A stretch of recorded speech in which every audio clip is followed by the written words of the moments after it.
verify the complaint. So what I do, I get in the car, turn the knobs, turn a couple of knobs. No heater. No AC. Actually, ladies and gentlemen, it's not even blowing. So I had to change the complaint to no blower operation. But you know, from a customer perspective, all they know is ain't no heat coming out of here. So they just want to say, they have a tendency to say things like the heater is not working, when in actuality the problem is the blower is not blowing. All right, enough of that. So where do we go from here? I verified the complaint. Yes, you're right. There is no heater because there's no blower. So what I need to do now is to find out why when I turn the AC control head switch on, nothing blows out of the vents. Forget the fact that there's no heat blowing out the vent or no AC. There's nothing period blowing. So what we need to go to is the source of the blower, which is the blower motor. Now most cars, most typical cars, especially most Chrysler, that blower motor gonna be inside of this glove box area. So what I'm gonna have to do is actually remove the glove box and gain access to the blower motor, because what I want to check, first thing you should check, ladies and gentlemen, y'all know what you need to make any kind of electrical motor operate, you have to have a power supply and a ground supply. All right, so that's probably the first thing I'm gonna check. Now if you go by the book, it tells you to check something else, but I'm pretty much at an advanced state right now, so I'm gonna go straight to the blower motor. And then, so you also know what feeds the blower motor, the blower resistor, or some manufacturers call it a power module. That's what really controls the blower motor as far as the speed goes. Okay, so depending on your car, if your AC unit is an ATC, automatic temperature control, your blower resistor may be referred to as a power module. On most Chrysler, that is the case. All right, so without further ado, I'm gonna get on this side because we're gonna gain access to the blower motor. I'm gonna grab my test light and I'm gonna find out if I have power supply and ground at the blower motor. All right, ladies and gentlemen, so without wasting time, man, let me get out and go to the other side. Let's get on with this diagnosis.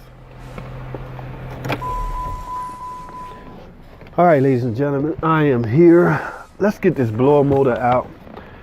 All right, removing a blower, this glove box out the way. Removing the glove box is fairly easy. It's a couple of tabs you want to clear. I don't know if y'all can see this, but I'm just releasing the tabs on the side in order. There you go. Then it's just simply finagle it out of there. So we're gonna get this out the way. Now, what I want to show y'all, let me get a little closer because we need to see this. All right, the blower motor connector is right here. All right, and this happen to have a blower resistor, and that's simply because it's not automatic temperature control. All right, if it was ATC, this would be a power module. It would be a little module in the same space and everything, in the same place. All right, so let's get this blower motor resistor right here unplugged so I can check and verify if I have power supply and ground. All right, here's the blower motor connector. Now, the blower motor connector off. Like I say, I'm gonna go out on a limb and assume blue and yellow is actually hot and the dark blue is ground. So I have my test light plugged into ground and I'm gonna check right here. Let me turn the key on. So what we're trying to find out is if I'm getting power supply to the blower motor. All right, so let's see if we're getting power supply to the blower motor. I was wrong. So actually, the dark blue wire is power supply all the time. All right, y'all can see that it's dark blue and this is blue and yellow. All right, when I put my test light right here, because my other end of my test light is on the ground, that indicates that this is from a fuse. Most blower motor circuits are power supplied through maybe a 30 amp fuse, protected by 30 amp fuse. Okay, so that fuse is obviously good and I'm getting power supply to this blower motor connector. Now I need to check and see if I'm getting ground from here. So if I'm getting ground on this side and I have power on this side, you can assume that the blower motor is internally open, okay?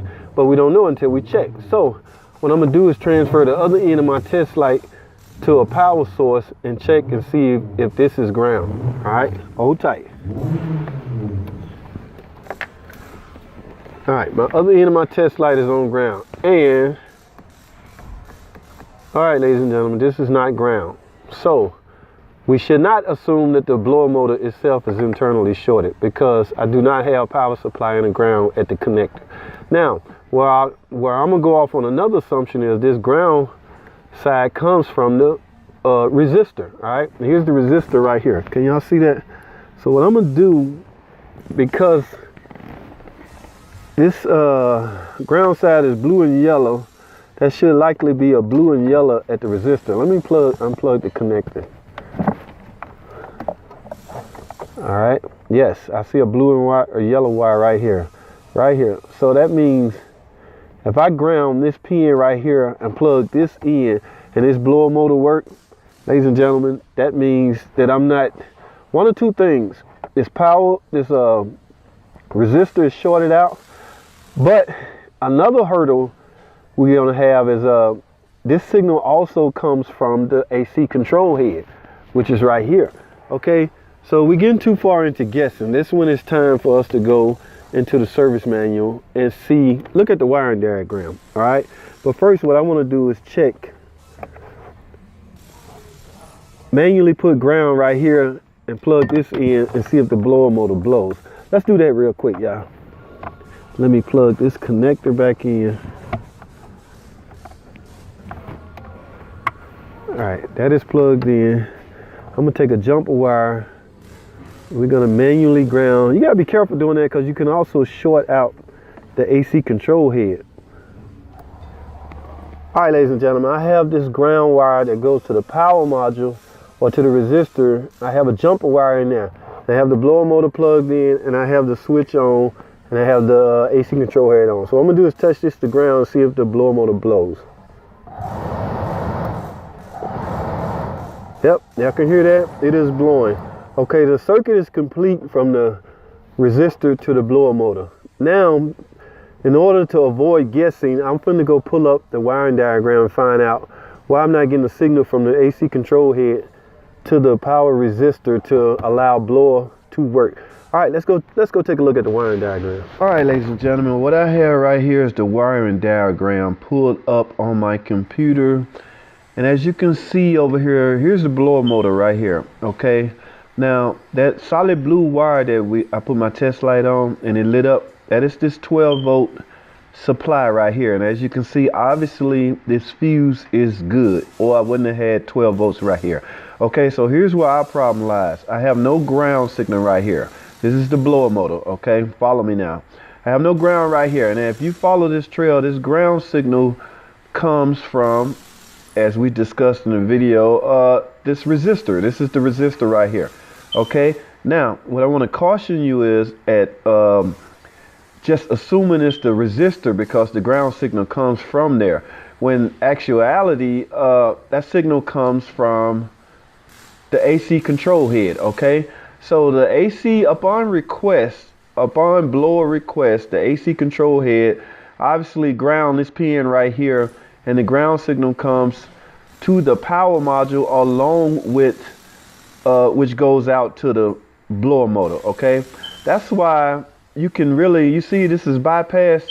In other words, only on high. This is high right here. Okay, that's why that's a quick way to test if your power module working. Okay, if you have no power motor speed on low, medium, or medium high, then you likely can suspect this, because on high only the power module is essentially bypassed. Okay, so I had no blower motor at all. Okay, not low, high, medium, or high at all. Okay, so we have to suspect test the pin right here. So actuality, this AC control head is internally open. It's not sending out the ground signal to allow the blower motor to work properly. Okay, all right, so let's go back over to the car right quick. All right, ladies and gentlemen, we're back, and what I have here is a brand new AC control head. That's right, that is our problem according to our diagnostics. All right, we all went through this together, and I come to the conclusion, the determination that this AC blower or this AC control head is internally open. Now what I'm gonna do is just plug it in. Okay, let me remove this panel right quick. I'm just gonna plug this in to actually verify. Now I'm not gonna actually install it just yet. I'm gonna do that on another video. In fact, in the upper right hand corner, I'll put a link so you can watch how to replace AC control head. All I'm doing right now, ladies and gentlemen, is just plugging in to verify that I have blower speeds now. Okay, let me plug this part in, turn this thing on. Let's put it on panel and turn the blower on. There you have it, folks. I have high speed, I have low speed, I have medium speed, I have all speed. Thanks for watching, comment and subscribe, and I'll see y'all on the next video.